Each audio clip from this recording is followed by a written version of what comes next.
কোনো জাতির ইতিহাস, ঐতিহ্য, ভাষা, সংগ্রাম ও সংস্কৃতির নিদর্শনের সংগ্রহশালার আরেক নাম জাদুঘর।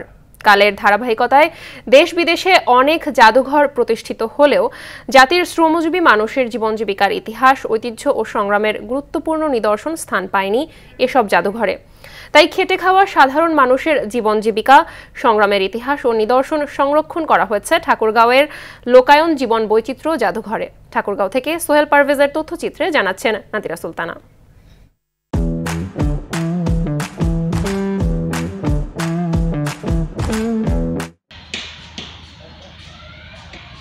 ঠাকুরগাঁও শহর থেকে খানিকটা দূরে পূর্ব আকচা গ্রামে গড়ে তোলা হয়েছে এই জাদুঘর। একটি বেসরকারি সংস্থার নির্বাহী পরিচালক ডক্টর মোহাম্মদ শহীদুজ্জামান এর উদ্যোক্তা। এই জাদুঘরে রাজাদের বীরত্বের ইতিহাসের চেয়ে মানুষের শ্রম ঘামের বিনিময়ে গড়ে তোলা সামগ্রী স্থান পেয়েছে বেশি। এখানে শ্রমজীবী মানুষের জীবনযাপনে ব্যবহৃত নানা সামগ্রী ও তাদের সংস্কৃতির নানা উপকরণের পাশাপাশি দেশের মুক্তিযুদ্ধের অনেক দুর্লভ নিদর্শন খুঁজে পাওয়া যায়। প্রাচীন যুগের জিনিসপত্রগুলো দেখতেছি। এখানে জানছি আমরা ওই ভৈরব নদীর পানি, সবগুলো পানি দেখছি। আমার ভৈরব নদীতে সবচেয়ে বেশি ভালো লাগছে। ওটা একটু সবার থেকে একটু আলাদা দেখছি উপকরণটা।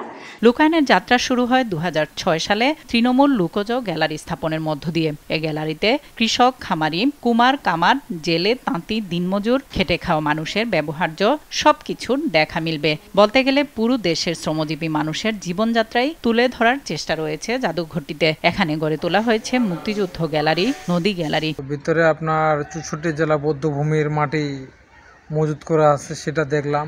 মুক্তিযুদ্ধের সম্বন্ধে অনেক কিছু জানতে পারলাম। জাদুঘরটিতে এসে ইতিহাস ও ঐতিহ্যের তথ্য ও চিত্র দেখে মুগ্ধ দর্শনার্থীরা।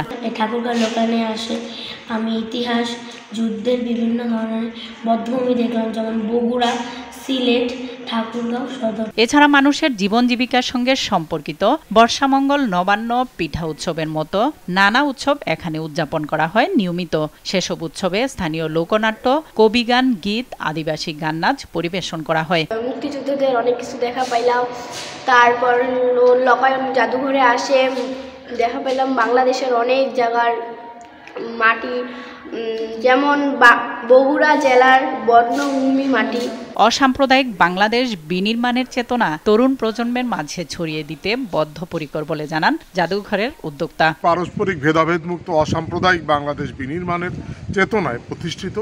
সেই চেতনাটি আজকের প্রজন্মের ভিতরে ছড়িয়ে দেয়া, বাংলাদেশের যে অপরূপ সৌন্দর্য এবং এই সৌন্দর্যের যে ধারণা, সেটি যে রুরাল আরবান গ্যাপের কারণে এখন প্রতিনিয়ত এখনকার যারা শহরের এই প্রজন্ম, তাদের ক্ষেত্রে একটি গ্যাপ রয়েছে, সেটিকে পূরণ করা।